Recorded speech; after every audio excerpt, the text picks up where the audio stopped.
Bonjour. Good afternoon. Bonjour à toutes et à tous. Good afternoon, everyone. Thank you for being so many in the room following the screening of this very emotional movie. Today we will stick to the same theme about re-enchanting the future and keeping hope alive. This theme is particularly necessary in a world that is difficult. I find that it is difficult to maintain hope nowadays, to have faith in the future. We'll start with a bit of a depressing overview, but I promise we'll move to more positive elements. A fascist regime is being set up in the US. Neoliberalism and the inequalities it produces seem more powerful than ever throughout the world. Ecological measures that have been instaured in several countries are currently being dismantled. In a more general way, we find that human rights and democracy are being attacked with a very particular violence in the 20th century. If you turn on a television, a computer, a smartphone, if you go to just about any social media nowadays, you will not be able to escape this reality. The world is going worse, going worse and worse. And before speaking of hope, it's important to have a lucid overview of the situation in order to be able to mobilize. 2024 is the warmest year ever recorded. About 70% of vertebrated animals have disappeared since 1970. The social media, such as X and Instagram, of influences that are used by more than half of humanity are owned by billionaires who have decided to collaborate with fascism or to do just about anything in their power to make sure fascism triumphs. The wealthiest own about 48% of the world's wealth. We have the most destructive weapons of humanity. Some of the greatest powers of the world are led by egotistical and insatiable men who seem to be fed by a murderous madness that seem unstoppable. You will feel that you've gone to see a very depressing conference, but this flux of bad news, of which the violence affects us, we are absolutely shocked by the width of the catastrophes being played and the power of the bulldozers which are destroying our democracies. But it is now that we must maintain hope. It is now that we must continue defending a desirable future, and this is possible. I'd like to open the discussion by a sentence from Victor Hugo in Les Misérables: to attempt, to brave, to persist, to persevere, being faithful to oneself, to hold dear the destiny, to astonish catastrophe by the fear it shows us, to sometimes confront injustice and to confront the drunk, to stay strong, to stay this is what the people need. In this situation, many people are still attempting to go against the catastrophe, to resist, are many to maintain hope, to maintain to feed the hope. I have a great pleasure of having next to me four absolutely formidable people, four youth who have started when they were just children, who have started committing and fighting for a better world with creativity, intelligence, and joy. So I would like you to greet Maimouna Ba, who will come on stage now.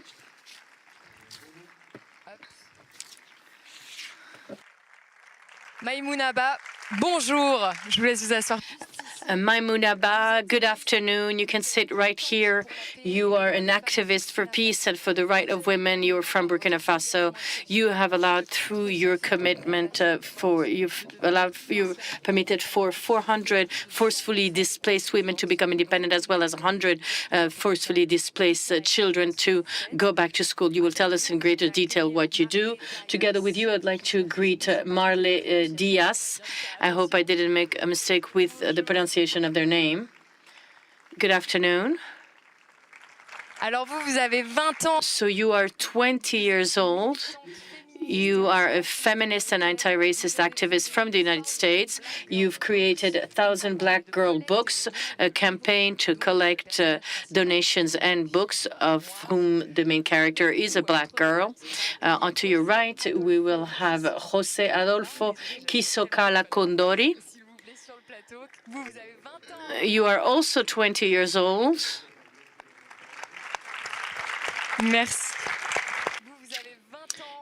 You're also 20 years old. You come from Peru, and you have founded, when you were just 7 years old, your commitment started you're an ecological bank for the youth, and your ambition is to transform waste, such as plastic bottle, in eco coins.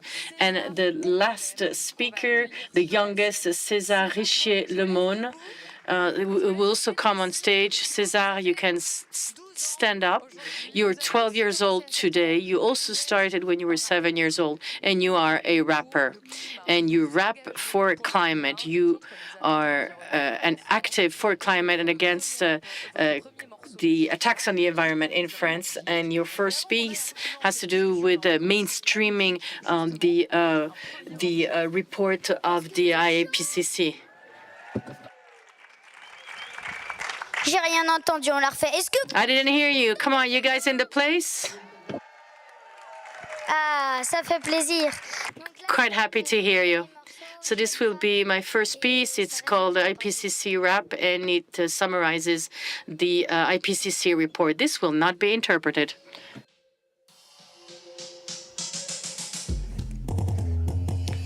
Tu veux une nouvelle définition de hardcore? Regarde le CDG que leur nombreux rapports. Ils affirment que la planète se réchauffe plus de tout possible et que les océans sont devenus 30% plus acides, que la chaleur va dans les zones océaniques et se concentre en Arctique. Personne ne panique. La concentration de gaz à effet de serre est plus haute que les derniers millions d'années dans l'atmosphère.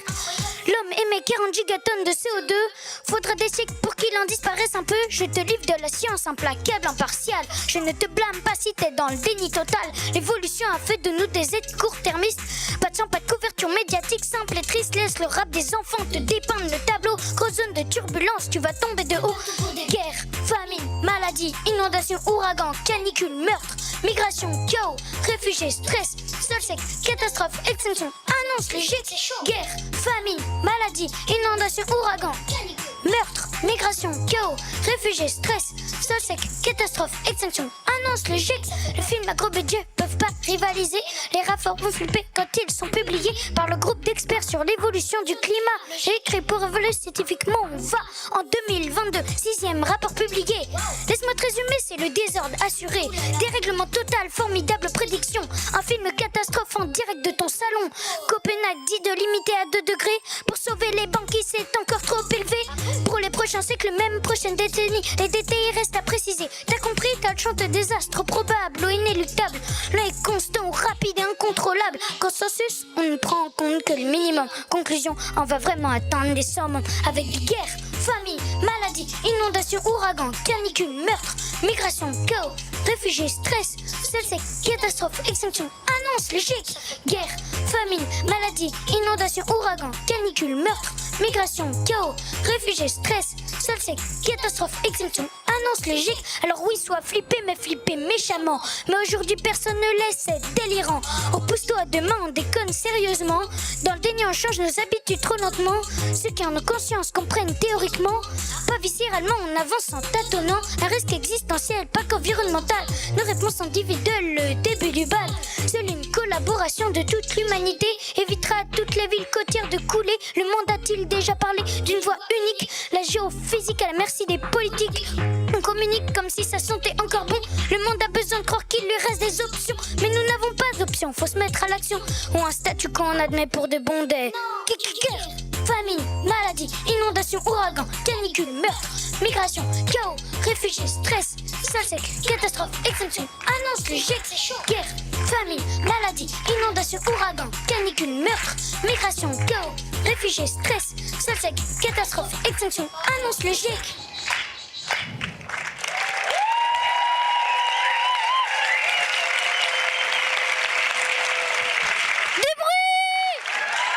Make some noise.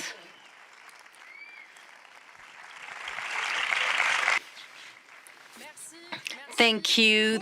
Thank you very much for your energy, César. This is what we're going to try to keep up. We're going to keep our energy on to keep hope, to keep hope for the future and re-enchanting your future. There are very good reasons to maintain hope and also to remind you that you too can start acting. And I think this will be the subject of all the speakers here today. You have all started being activists as children. It's quite impressive. We'll start with you, Maimouna. You started acting as an activist when you were 12 years old. How is it that at 12 years old one decides to start acting, to organize and to commit to a project? What is the triggering point? Well, it is true that in our conversation earlier, I said that I started being an activist at 12. But first of all, it was curiosity for me. There was a volunteer who had come from another country, a white woman who would come to school, and she would gather girls and speak of sexuality, of how to manage one's menstruations and to violence against women and girls. And we call this the challenge. And this is how I became an activist. But more concretely, it was when I was 15, when I truly became aware of my power to act as a human being, that I started taking on initiatives by myself. And what then motivated me and can maintain that dynamic? First, there is the feeling of an alarming situation that we've seen in the film, where we truly ask ourselves questions. And the fact to remain sitting down and to do nothing is something absolutely horrible. It's something that is just too much for an adolescent who's become aware of the situation surrounding them. And then there is the height of the challenges, the large institutions. When I started my activism, particularly for people who were affected by the conflict and people who were fleeing massacres and conflicts and were being set up in these camps for displaced people, there was a feeling that large international institutions were so far, and sometimes we could not even see them. They weren't present when we needed them. We see people wearing suits, people who don't even speak the local language, but these people seem so remote from us. And I told myself, we don't need to wait for these people. We need to start acting, and we need to start acting now. This is indeed the problem, is that people come and help you, but if you are already not doing stuff to help your community, then you're not doing the work. And so I just became aware of this. And I was very lucky because I also received capacity building trainings, which have helped me open my eyes to the fact that it was indeed necessary to implement change, and that to do so, one didn't need to be Bill Gates' daughter, or one didn't need to be a celebrity. One can just start just as a human being and with no specific means. This is how it started for me. Thank you very much.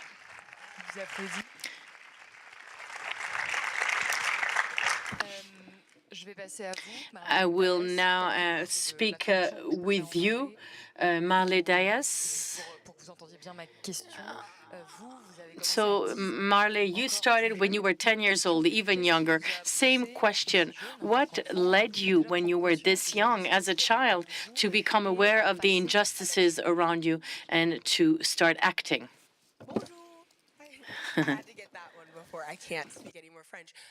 But my name is Marley, and yeah, when you talk about starting my campaign at 10, it started with a love of my culture. I think that for me, as a young Black girl growing up in a community and in a home where I had access to books where Black girls were the main character, I had no sense that our stories were inferior. I did not feel that I was walking around the world and in a racialized or oppressed way. But when I got into my 5th grade classroom and I didn't see any books with which Black girls were the main character, didn't see any girls that looked like me on the cover, I felt that feeling that you're speaking of being pushed to the margins.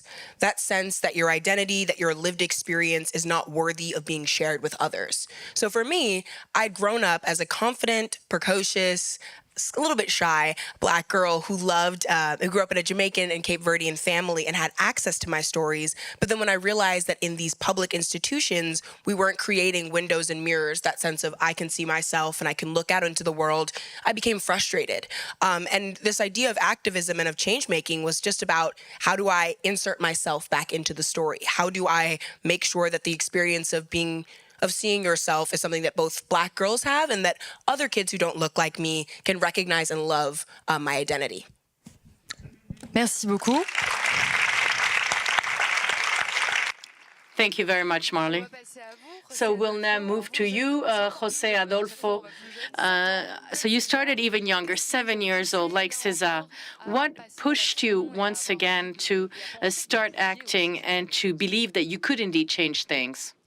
Okay, so hi everyone. I'm a little confused with the language. I don't know if I need to speak in Spanish or English because I don't know that not everyone has one. So I mean, maybe you don't understand me so well if I speak in Spanish. But okay, my idea started when I was a kid, when I was 7 years old. So one decade in my project is happening now because I started when I decided to do something for kids that are working on the streets, because my father always said me that I'm lucky to go to a school, but I don't feel like that way because in that moment I didn't like to go to school. So I don't understand the reality until I talk with one of that kids. And when he tell me their story, I start to cry, and I feel like in that moment, oh my God, maybe I'm lucky. And the first idea that comes to my mind in that moment was that why no one are doing something for him or for them. So in that moment, I decided that maybe I need to do something. In that moment, my first idea not was like create a bank, was like donate my money. My father's always save money for my future, for my university. But him always tell me that if I need that money in what moment that I consider I can use it. So in that moment, I decide that that's the moment that I can use that money. And I go to the streets and give a part of them to a lot of kids in the streets, because in that moment, I was thinking that I need that they understand that they are not alone, that for me, they are visible, and for me, they're important. So after that, I realized that I don't have more money anymore. So I was thinking, maybe I need to do something more. So in that moment, I remember that my father goes to a bank and comes with money. And I said, oh my God, bank is magic. You can go and get money. So I decided to create a bank for kids. But the principal idea that I need that you understand is that I was a kid. My mind wasn't like, don't be a Bill Gates or something like that. I think that we need to be a real human to do something. And in that moment, I was like, gaming for me. There was a game. I have in my heart like wants to do something, but I don't know what to do. But I started with something that comes to my mind. So I think that that's the important thing.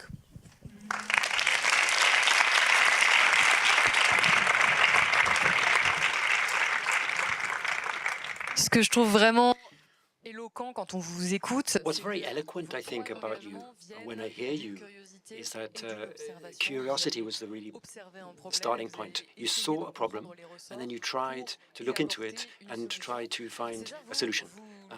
And I think you, César, you fight climate change, and climate change sometimes it's very long-term, and so it's difficult to identify the causes sometimes. So how is it that when you were only 7 years old, you identified it as a key problem, you identified the magnitude of that problem, and you said to yourself, I want to try and fight this with art? En fait, au début, Well, in fact, at the beginning, I lived in Paris, in France, and I did little things for the climate, but I didn't really understand the climate emergency. I just did little things. With your parents then? Yeah, that's right, with my parents we did small things for the climate. But then in 2020, during the COVID pandemic, I took a real hit when I understood the magnitude of the climate problem. And my father was in an environmental association, and I heard a Canadian rapper, Baba Brinkman, do the IPCC rap. And when I heard that, traduit les rapports du GIEC. I really understood that he was rapping about the IPCC reports, and people said in the comments, well, that's cool, but there's no French version. And so with my dad, we just thought maybe for a laugh, maybe we could just translate it into French. De base, on devait la chanter tous les deux. And originally, the idea was for us to sing it together, because I don't always sing perfectly. But I thought, hold on a second, my dad's not very good at singing either, so it's better for me to do this by myself. And so I was 8 years old at that time. And so we contacted an association together who said you should deactivate the comments when you put things online because you're only 8. And, you know, some people said to me, well, it's a cool song, but it's all a bit sad, isn't it? It's about war, it's about disasters. And so we liked Laquette, which was another rap that I liked. And I was 8 years old, so I said, well, what can I write about? Well, I can just talk about my day, my school day. And that's sort of what I did. And I talked about the little things that I did for the environment. And then I sung at the end of a climate demonstration, Youth for Climate. And I rapped on stage there. And a French rapper said to me, well, if you want, you could come and sing with me in a bar tomorrow night. And so, little by little, I started doing open mic sessions. And rapping for people like that. Then there was an article written about me in the press, and then I did this show in France for young talents. And sometimes people send me messages to thank me, saying that I've really helped them to understand the magnitude of the climate problem. And people say to me, well, I'd like everybody to really take that climate hit like I did. Yes, I think we can give a round of applause. Thank you.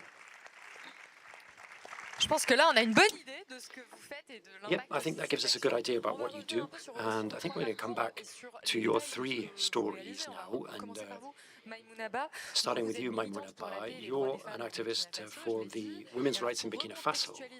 And just to give you a bit of the context about what you said earlier, Central Sahel currently has 3.4 million displaced persons, and you try to respond to their urgent needs by giving them educational opportunities and empowerment as well from an economic point of view, particularly for those who are most vulnerable to this crisis. And through your work, you've enabled more than 400 women to become independent financially, more than 100 displaced children to return to school. And you've also co-founded an association based on entrepreneurship for women and combating gender-based violence, promoting coexistence. Don't tell them everything, Salomé. There won't be anything left for me to say. Sorry, just let me finish my sentence. So when we were talking earlier, you said you wanted to give greater visibility to civil society. Isn't that right? Yes, that question is a very difficult one. Because to be honest with you, and with the public, as an activist, I'm in a transitional phase.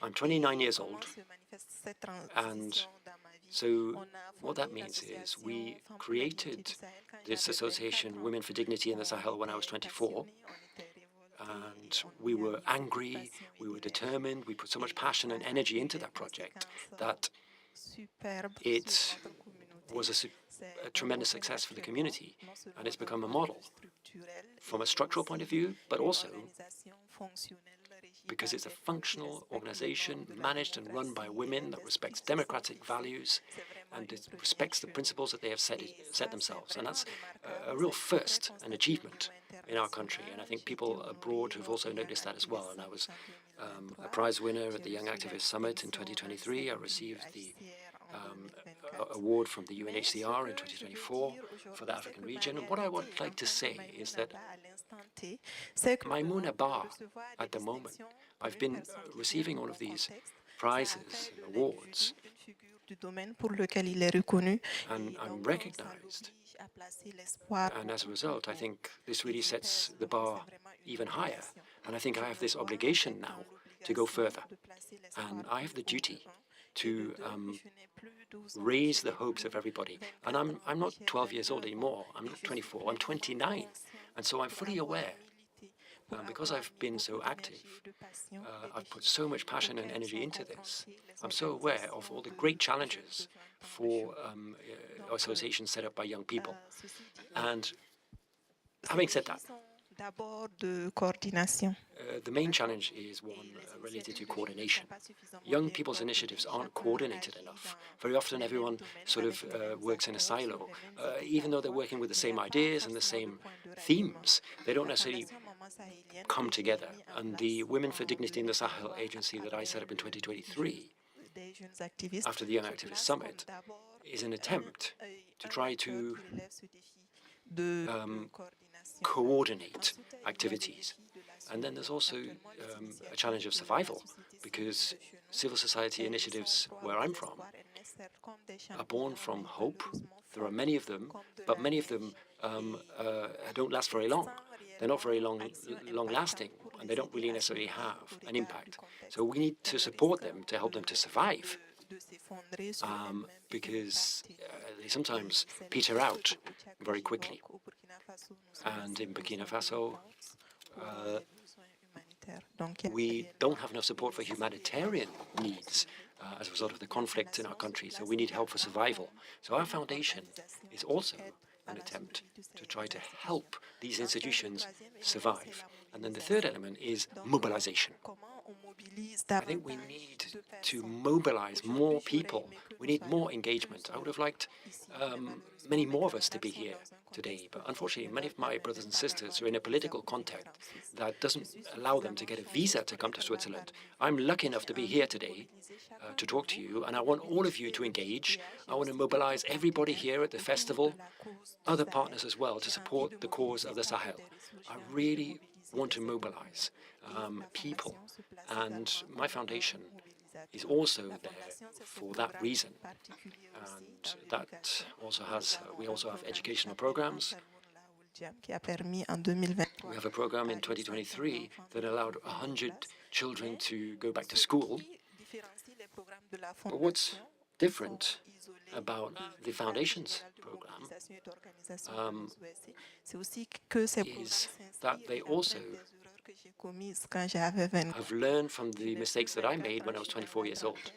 I'm almost 30 now, and so I'm still an activist, but I think I've understood a lot of things. And so what I really want to do now is create an ecosystem which is more sustainable for local organizations, even though I still work on particular programs.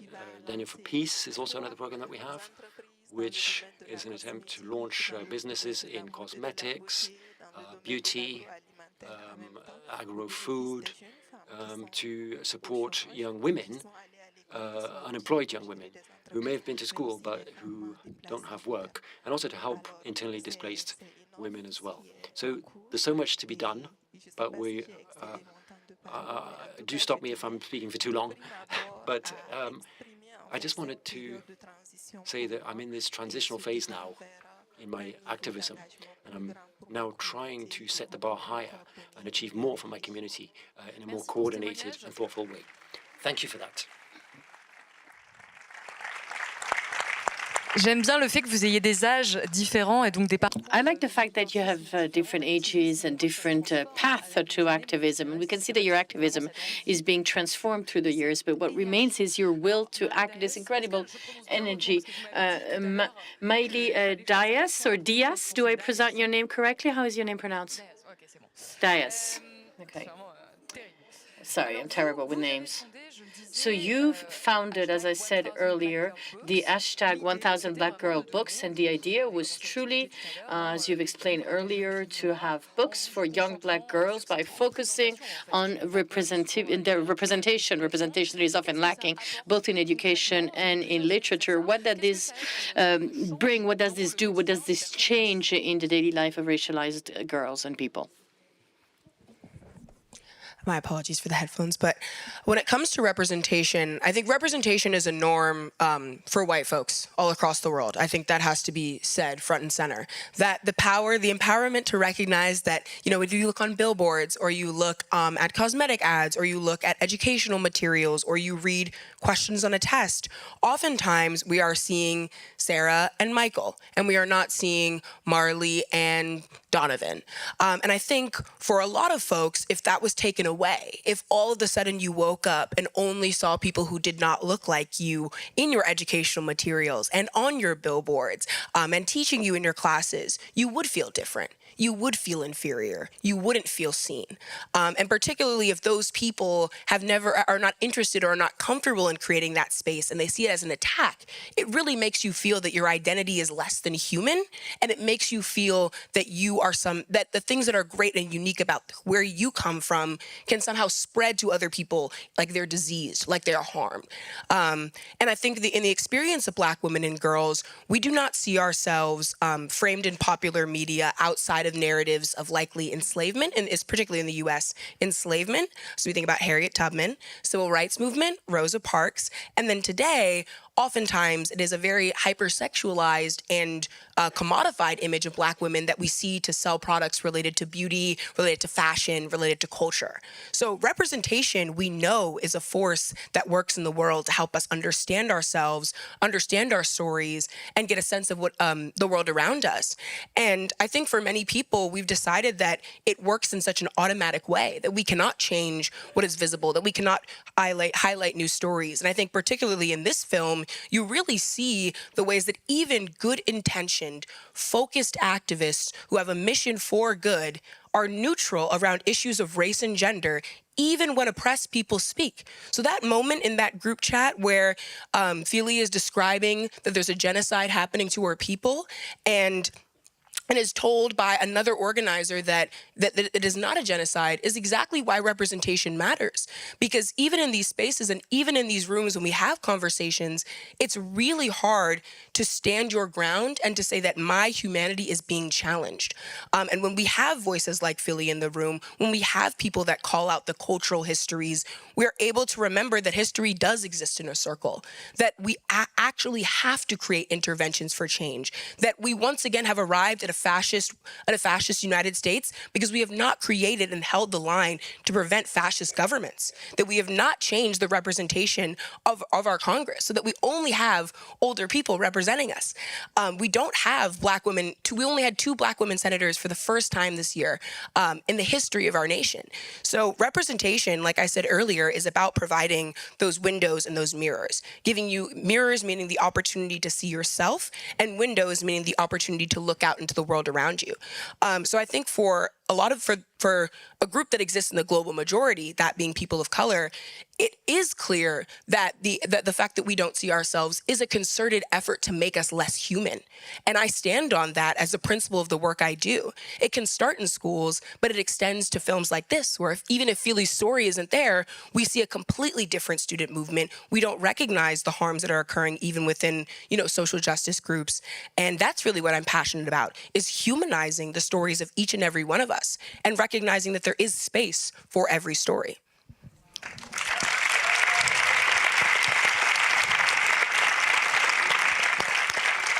Merci pour cette éloquence.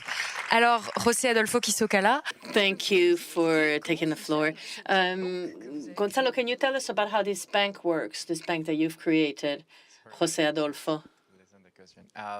Well, the bank works that it's not a typical bank because we work with solid waste, like a currency. So because they are kids, so kids doesn't need to go to work. So the way that they can or they give have access to money is until they recycle. So they come with paper, with bottles, with cardboard, and we pay them for it. So we have a target, like a Visa card, like a debit card, where put the money for them.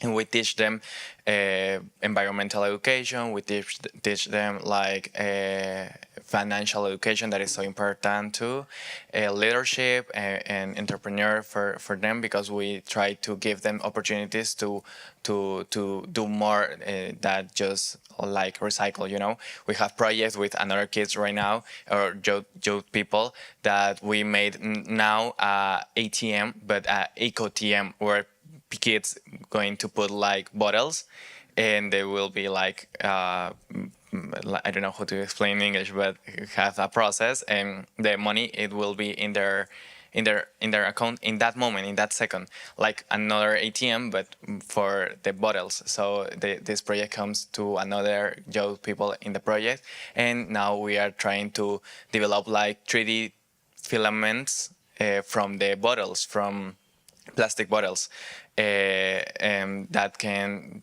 for a new project that comes to like do arms law, like for people that needs, you know, I don't know how do you say it, cuando las personas, My Spanish is not that good. tipo, like so, entonces como cuando las personas necesiten prótesis. When people need a prosthesis, Exactly. So but made of 3D filaments, made of plastic bottles. So that's another idea comes to the project. So now we work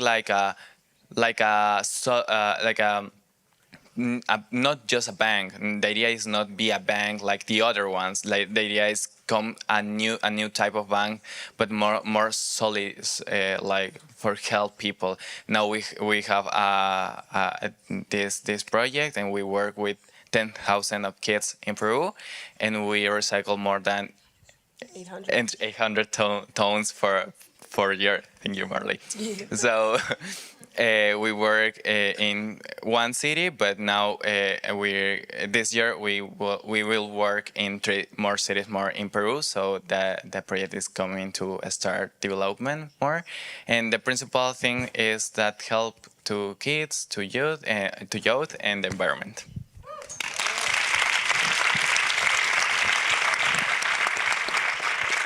Merci.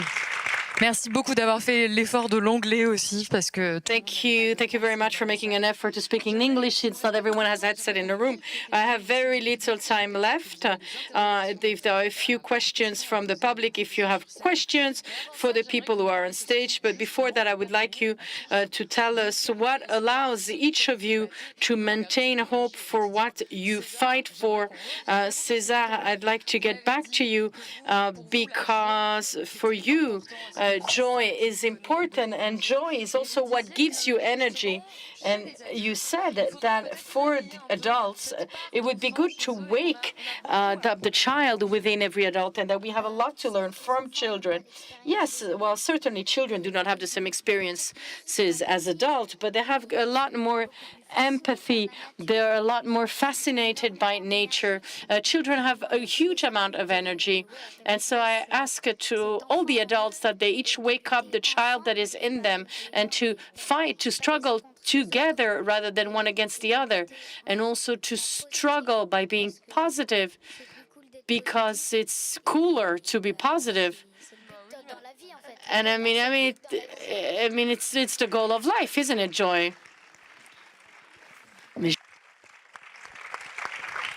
Et on peut quand même rappeler que passer à l'action de manière... And also, let's remind you that to start acting is actually good for one's mental health, and this is what allows many people to be well. Maimouna, you've said it, you work with people who are in situations that are extremely difficult. You are confronted to some form of violence, extreme violence. How do you maintain this energy? How do you maintain this motivation, despite the fact that you sometimes feel like you're being completely abandoned by international institutions, this feeling of failure that one may have, or this feeling of despair? How do you maintain hope alive after years of activism? Well, I think that in my case, it is first of all the feeling that I was born to do this. It is true that I started being moved by a feeling of revolution. But I started working with the Organization for Justice in Sahel.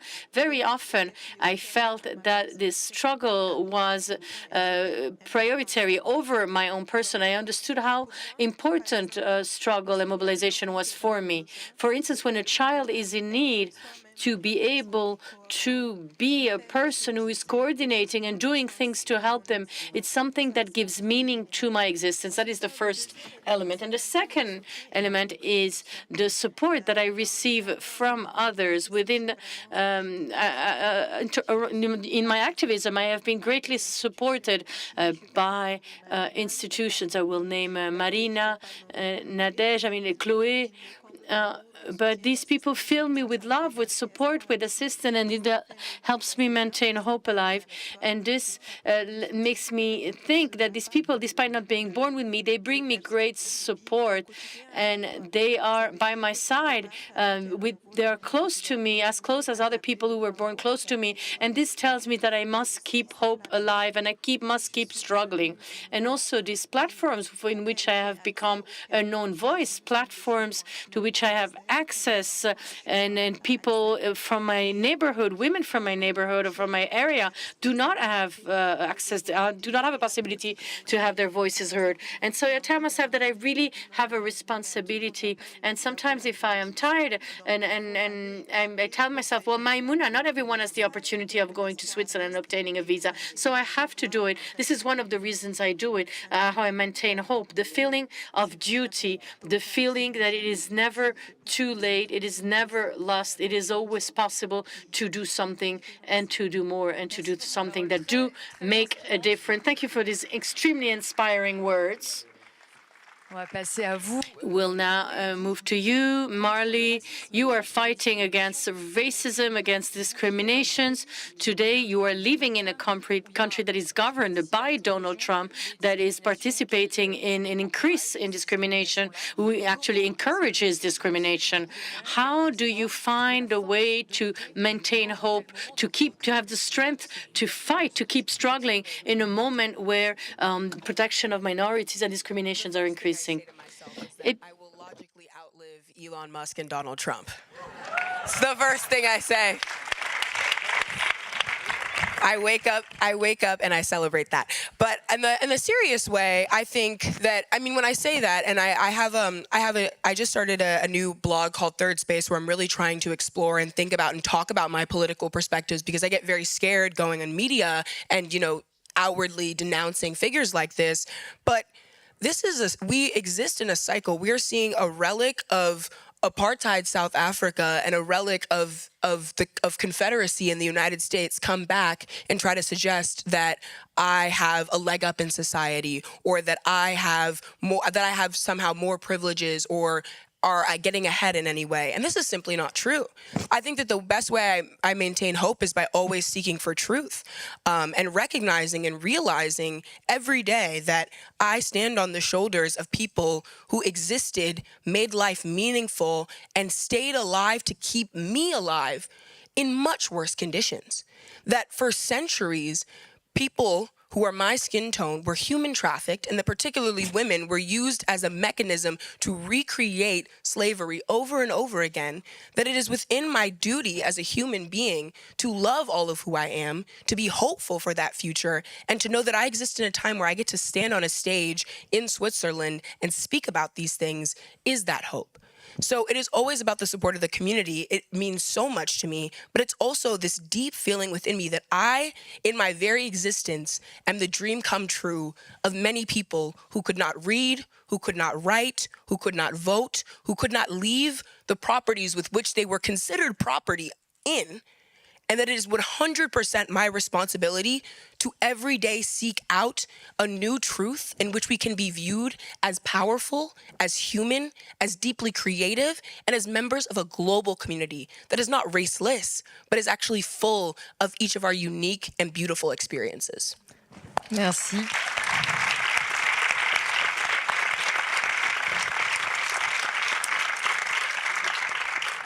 José Adolfo Quisocala, je termine avec vous sur cette question de l'espoir, puisque vous avez dédié votre travail. José Adolfo Quisocala, we'll continue with you in this question of hope. You've started your work.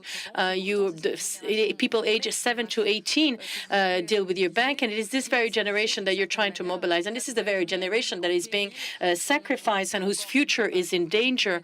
Once again, we're speaking of climate policies that are implemented and that are experiencing setbacks in numerous countries. How do you maintain hope? How do you maintain this incredible energy that you have today when you speak of your work? Yeah, I mean, in Latin America, it's very difficult. Eh bien, je crois qu'en Amérique Because of more of the kids, or more of the reasons that we have problems are because of the climate change.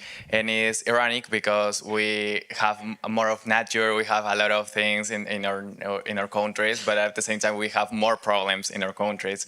So at the same time, for kids or for young people, it's like trying to do something. I mean, be an activist is like go against to another person, to politics, to entrepreneurs or the government and companies that are really big in Latin America, and for that reason, I think it's very difficult to have hope and to have the idea that we need the opportunity to live or something like that. I don't know if you understand the idea that I need to try to say it, but for the people, for kids, for the youth, it's most important to try to think that, okay, we are not just the future, what the people think. We are the present, and we need to act now.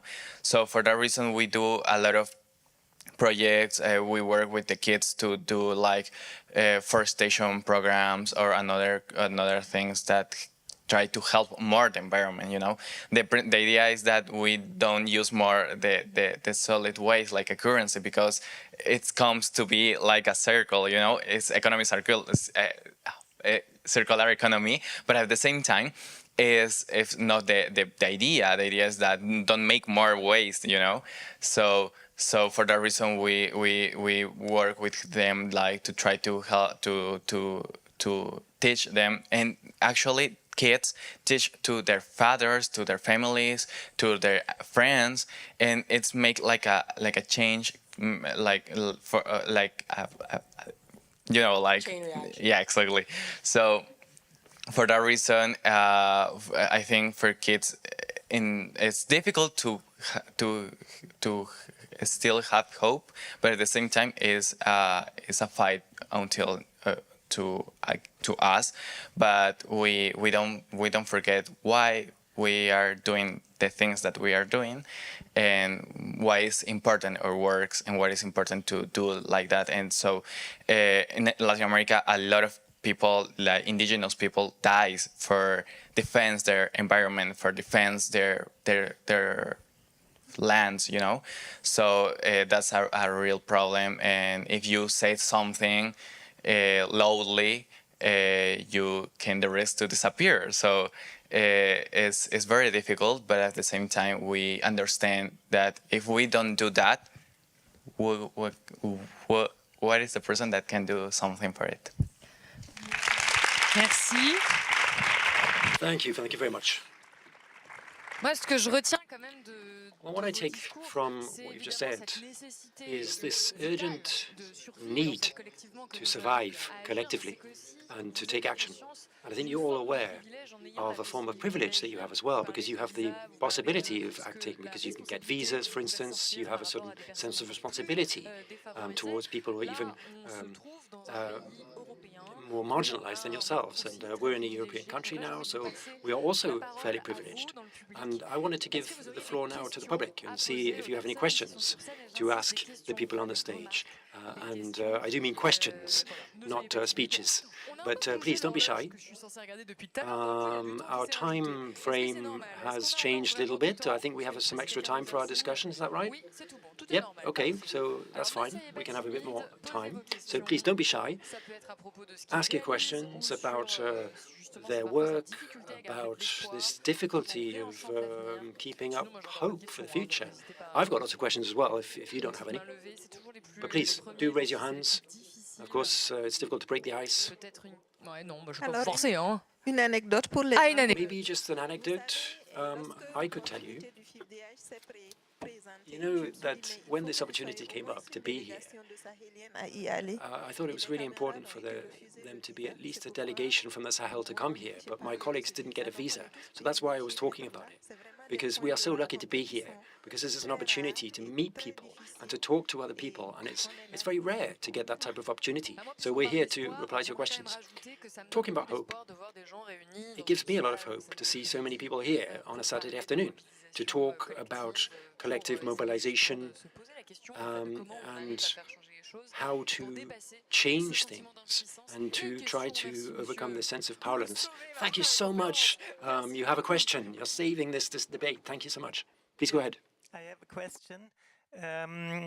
I want to know what you think of reparations, because we were talking about privilege a lot, and I think we all know that this world as it is came through colonialism and white dominance to where we are now. So I want to hear your thoughts on that, because yeah, I think it's an important topic. Alors, pour moi, la réparation... Yes, for me, this question of reparations, I could actually talk about this forever, and that'll be a whole different panel, but it's something which I feel very strongly about. Because, in case you didn't know, there is a genocide of the Pearl community, which is the community I belong to, in Burkina Faso. And when I say genocide, I'm not talking about climate genocide or the temperature rising by 1 degree. I'm talking about people being killed. People are being slaughtered, men, women, and children. And this is targeting a community. And it's happening right now as we are here in this room talking about these questions. So when I think about reparations, I'm also a militant and activist because the Pearl community is an indigenous people of West Africa. They've always lived there, whereas the colonial societies arrived and they caused an absolute disaster in Africa. They told communities that they didn't exist anymore. So when pearls are being killed in Burkina Faso, I'm supposed to just keep silent because I'm from Burkina Faso and it's the Burkina Faso army that is killing these people. And I'm supposed to support my national army, even though that's my community being killed. But I'm Pearl. I have that DNA in my blood. You know, I was fed by a Pearl mother when I was a baby. So what I'm saying is that on behalf of what law, what international law denies my own existence? So that's why you need reparations for communities. In Africa, there's a lot of work that needs to be done because we're underrepresented in international organizations, but also because of the political contexts that have been created by the bad choices that have been made after colonization. When our countries became independent, we're now in a cycle of violence, and it's difficult to see the end of the tunnel, the light at the end of the tunnel. So this is a very interesting discussion. I'm very open to it. And please, if you want to talk about this, then I'd be delighted to talk about how the past impacts our current day and our future in former colonized countries. As I'm saying, I'm almost 30 years old now, so I have a responsibility now to coordinate civil society movements. But I think we also have a responsibility to coordinate our own existences as peoples. It's not that bad yet, but I think we're not far from those life and death questions which we need to raise. The colonizers really caused a disaster in Africa, and they are responsible for all of this. Neo-colonialism is continuing the damage that was once done, and we need reparations, and we need that now. Marley, je vous voyais réagir. Marley, I could see you reacting to that. I could speak to this a little bit just from the American perspective of first, I think reparations, when you think about or ask this question, a lot of the times now we go to enslavement first and the experience of African Americans. But I also think the experience of Native American people in the United States cannot go without being said. And a lot of the issues of how to get to even a conversation of drafting bills or having community conversations about what we owe one another is related to miseducation, lack of education, and book banning in the United States. So in the US currently, in a lot of states, we're not teaching kids about the Trail of Tears. We're not teaching kids about the native tribes with which their land belongs. And oftentimes you only see it in the form of a land acknowledgement, where maybe before an event, someone will state the name of a tribe. But it doesn't actually look like teaching young people about the original cultural traditions of the lands that they sit on, of the tribes that were there, of what happened, of how they were ultimately decimated and pushed out. So I think a huge part of how we get to a place where we can have reparations is to create a timeline. We don't really have a global timeline of what has happened with colonization. We don't know how we've gotten to this point.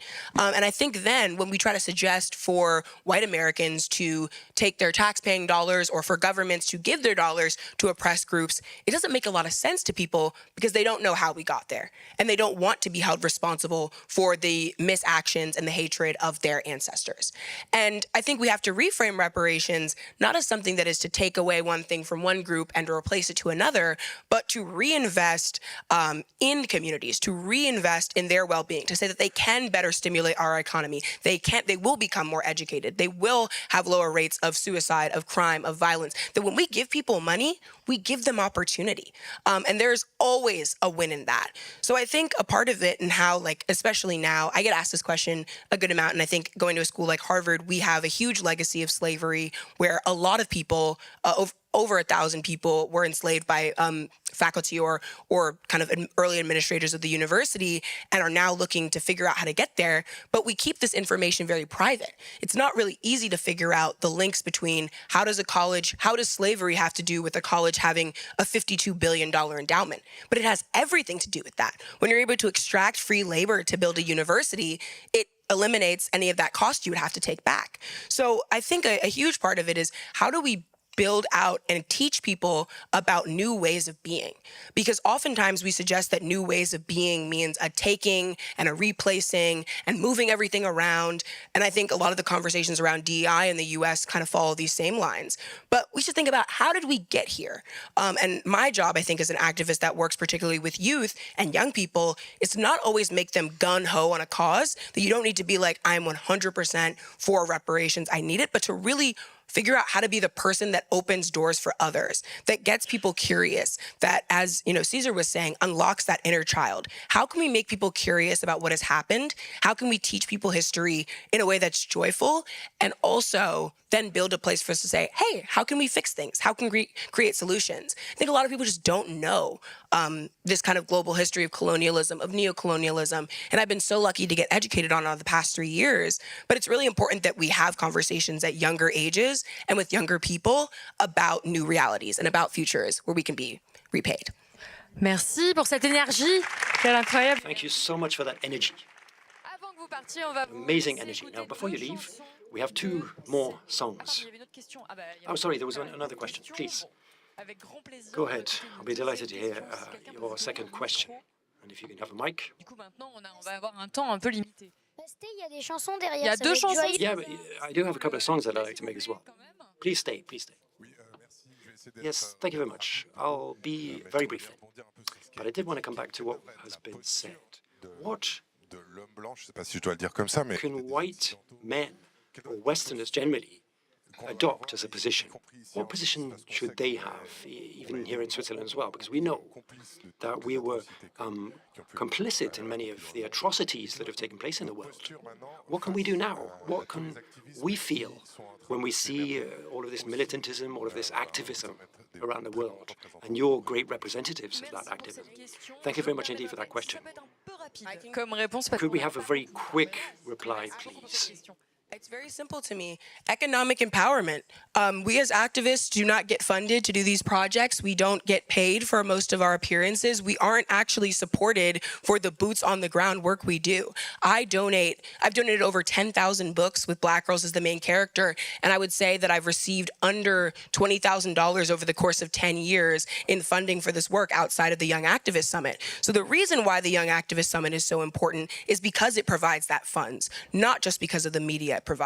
So I really think about whether it's small Black-owned businesses or any businesses that are owned by marginalized groups, economic empowerment is one of the key things that we don't always think about. Support, donate, use your time. Merci. Est-ce que l'un d'entre vous veut rajouter quelque chose? Any of you want to add something to the response that was just given about the posture of Westerners and white people in a post-colonial world? Well, we have to refuse to go back. We cannot take steps back. I know you were born in countries where some number of rights and freedom and liberties are guaranteed, but be aware that elsewhere in the world this doesn't exist. So be voices for those that cannot be heard. If in the future Burkina Faso was to forbid me to come here to speak because I would lose my nationality or my passport because I speak of the genocide that the Burkinabe government is doing on my people, you must educate yourself beyond your coffee shops and your pleasant life. Be aware that every day children are dying. They are dying. They are dying of hunger. They are dying because of the use of weapons. And you must look at the videos of what is going on in Sulenzo and in Burkina Faso when a killed woman is forced to be interrogated and her child is attached to her foot. It is absolutely horrendous what is going on. You must be informed just in case tomorrow our lives were to be threatened just because we are activists. Do not rest on your laurels. We are not in a world where everything goes well. On the contrary, be curious, be active, and commit to struggle with us. This is what I'd like to say to people here in Switzerland specifically.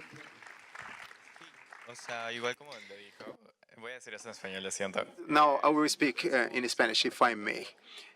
It is important to understand the reality of other countries and understand why we do things the way we do.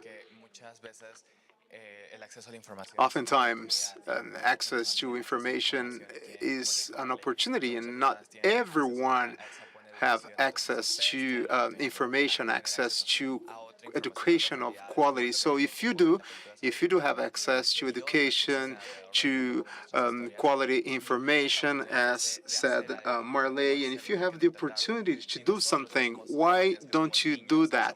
Because if we, as the youth, as the children, if we're doing something and if we started early, why can't you do so?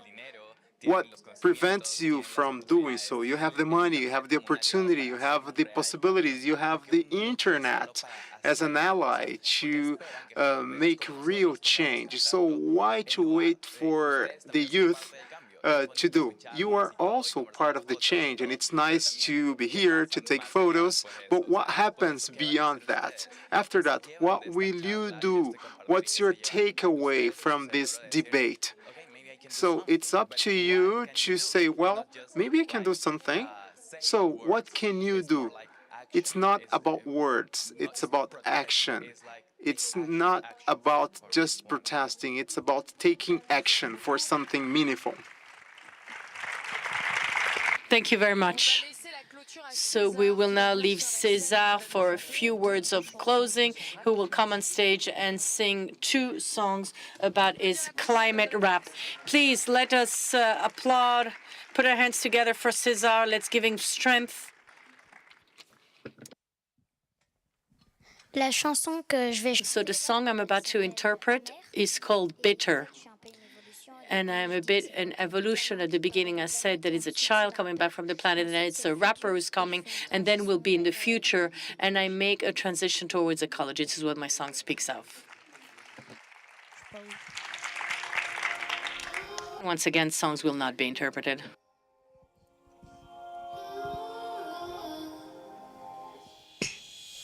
Ça le retour du gamin qui te part de la planète. Détends-toi, un but, ça peut te prendre la tête. Si j'ai choisi le hip-hop comme art d'expression, s'il y a au contexte, la gravité de la situation, la biodiversité se meurt, le climat me fait peur. On ne sait pas où on va, le monde perd sa saveur. Écoute, prends pas mes sons pour des donneurs de leçons. J'ai beau creuser le sujet, j'ai pas d'autre solution. J'entends souvent, c'est pas à moi de faire des efforts. Peut-être que t'as pas tort, mais avec toi je serai plus fort. On doit changer de modèle, aujourd'hui c'est marche, je crève. Changer les imaginaires, tout ce qu'alimente nos rêves. Creusature, jet privé, villa au bord de la mer. Des filles soi-disant parfaites, parfaitement mères. Pour être heureuse, j'ai besoin de mes amis, ma famille. L'amitié ne s'achète pas, c'est leur talon d'Achille. Amis chanteurs cinéastes, écrivain roi de l'écriture. Je te le dis direct, on a besoin de la culture. Chante, je crie, écris, ton envie de changer nos vies. Chamboule, bouge pas en rouge, casse les codes à tout prix. Chante, je crie, écris, ton envie de changer nos vies. Oh oui, casse les codes à tout prix. Casse les codes à tout prix, ouais. Casse les codes à tout prix, ouais. C'est le retour du rappeur qui part de la planète. Détends-toi, mon but, ça peut te prendre la tête. J'ai pas envie de répéter ce qu'on a toujours fait. Un modèle dont j'ai pas envie de faire les frais, toujours aller de l'avant. Mais en fait c'est une fuite, le mythe d'un monde sans limite, une équation qui s'effrite. On exploite leurs sources jusqu'à les épuiser. Petit rappel les gars, on n'a pas de plan B. Ce monde n'est pas stable, la planète pète un câble. J'ai l'impression qu'on finit l'écriture d'une fable. Mais trop boulot dodo, l'enfant d'eau endormi dans le quotidien, alors que ce monde est trop beau. Aspiré par nos écrans, on leur donne tout notre temps. Je n'ai plus d'accès à mon cerveau sans mon consentement. On ne se rend plus compte que le monde est violent. On va trop vite, j'ai envie d'aller lentement. Amis chanteurs cinéastes, écrivain roi de l'écriture. Je te le dis direct, on a besoin de ma culture. Chante, je crie, écris, t'en as envie de changer nos vies. Chamboule, bouge pas en rouge, casse les codes à tout prix. Chante, je crie, écris, t'en as envie de changer nos vies. Oh oui, casse les codes à tout prix. Casse les codes à tout prix, ouais. Casse les codes à tout prix, ouais. C'est le retour du futur qui te part de la planète. Détends-toi, but, ça peut te prendre la tête. On a réussi à baisser nos émissions. On a divisé par 5 nos consommations. On a changé les imaginaires, l'art comme seule arme extraordinaire. On a déconstruit l'image de la réussite, effacé les clichés, remplacé les sous-titres, viré l'argent du centre du monde, remplacé par le bonheur et ses vertus profondes. On mange local, des légumes c'est trop bon. Pour les vacances, pas loin c'est moins long. Beaucoup de vélos se déplacent à coups de manivelle, les cheveux dans le vent et la vie est trop belle. On a réussi à préserver la face de la planète, les efforts ont payé, elle est restée chouette.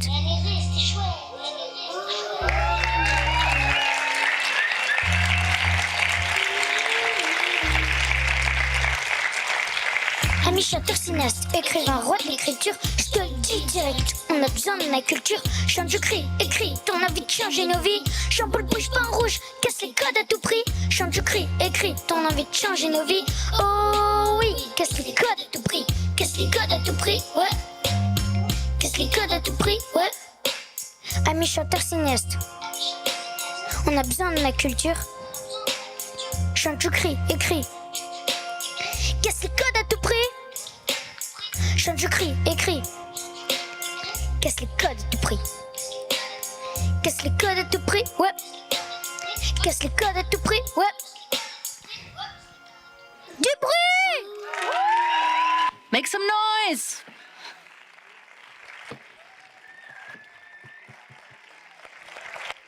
Vous en voulez une autre? Do you want another song? Come on. Okay, the next song I'm about to sing is my best song. It's called Slow Life. I don't know whether you know Best Life by Naps. It speaks of, I arrive with a helicopter and a Ferrari. That's a wonderful imagination, isn't it? Well, I will speak of client and and it's about slow life, and a bicycle. I want to live my slow life. With using public transport, I want to live my slow life, and I want to hear you sing Slow Life. Interpreters apologize, but singing is not our forte. Slow life, en métro, Ok, nickel. All right.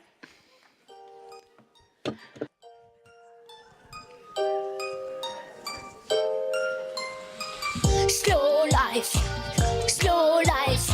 à vélo, je veux vivre. Slow life, en métro, je veux vivre ma slow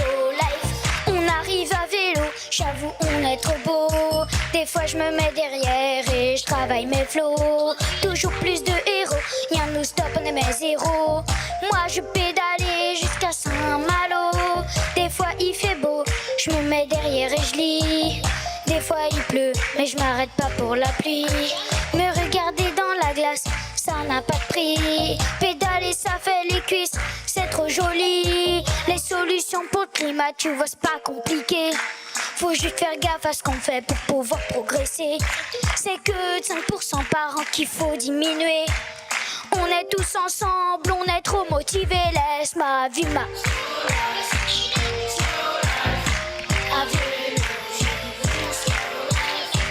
Slow life. En métro, je veux vivre ma slow life. Y'en a deux. Plus fort. Slow life. Slow life. En métro, je veux vivre ma slow life. Pour les vacances, je pars pas loin, pas de jet lag. Je prends le train, c'est plus confort, sans blague. Et quand j'arrive, pas besoin d'attendre mes bagages.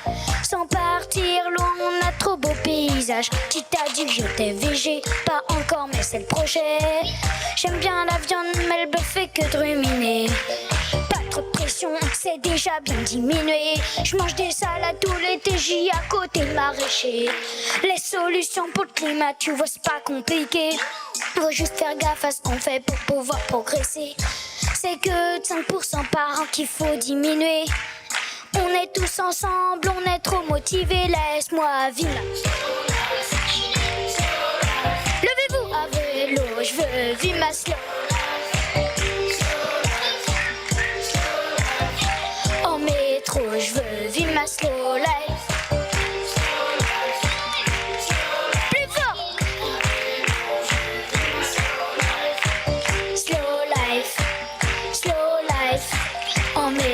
Je veux vivre ma slow life. Je te connais par cœur, tu veux faire des efforts.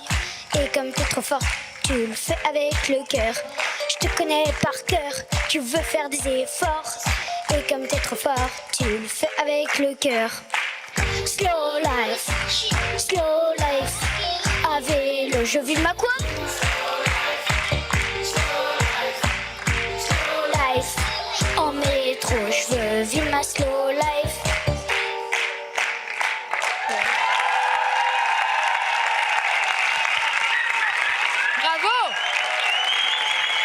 Congratulations. Make some noise for all the panelists. Come on, come on, come on. Make some noise for all the public. Et du bruit pour le FIFDH. And make some noise for the film. And for the FIFDH.